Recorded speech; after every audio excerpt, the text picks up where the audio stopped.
section of the people in the West who deliberately provoked it. میں مغرب میں ایک خاص طبقے کو اس ضمن میں ذمہ دار سمجھتا ہوں جو جان بوجھ کر اس قسم کی مضمون کوششیں کرتا ہے کیونکہ ان کو معلوم ہے کہ اس سے کیا اثرات پیدا ہوں گے۔ مغربی دنیا کی اکثریت کو اس کی سمجھ ہی نہیں ہے اور اس سلسلے میں مسلمان رہنماؤں نے مسلمانوں کو رسوا کیا ہے۔ ہمیں ان کو بتانا چاہیے کہ ہمارے نبی صلی اللہ علیہ وسلم کی ہمارے لیے کیا حیثیت ہے۔ میں آپ کو بتاتا ہوں کہ ہمارے نبی صلی اللہ علیہ وسلم کی ہمارے دلوں میں کتنی محبت ہے۔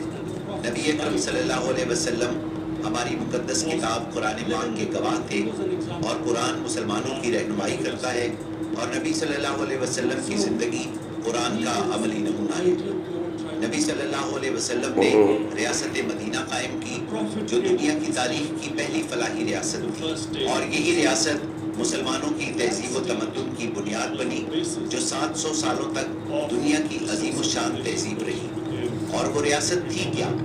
میں اسلام کے بارے میں عجیب و غریب باتیں سنتا ہوں کہ یہ خواتین کے خلاف ہے، یہ اقلیتوں کے خلاف ہے۔ اسلام نے مدینہ میں جس ریاست کی بنیاد رکھی وہ دنیا کی تاریخ کی پہلی فلاحی ریاست تھی۔ یہ وہ ریاست تھی جس نے پہلی دفعہ ناداروں، بیواؤں، یتیموں اور معذوروں کی ذمہ داری لی، امیروں سے ٹیکس وصول کیا اور غریبوں پر خرچ کیا۔ The state responsibility of the weak, widows, orphans, poor people, handicapped. It taxed the rich, spent the money on the poor.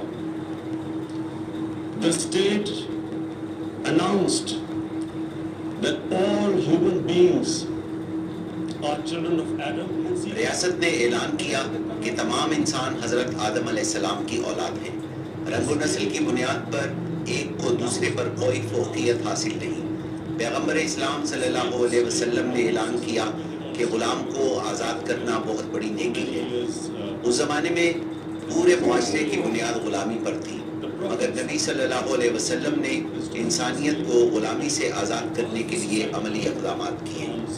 آپ نے اعلان کیا کہ غلاموں کو بھی برابر کا شہری سمجھا جائے۔ یہی وجہ تھی کہ مسلمانوں میں غلام بھی بادشاہ بنے۔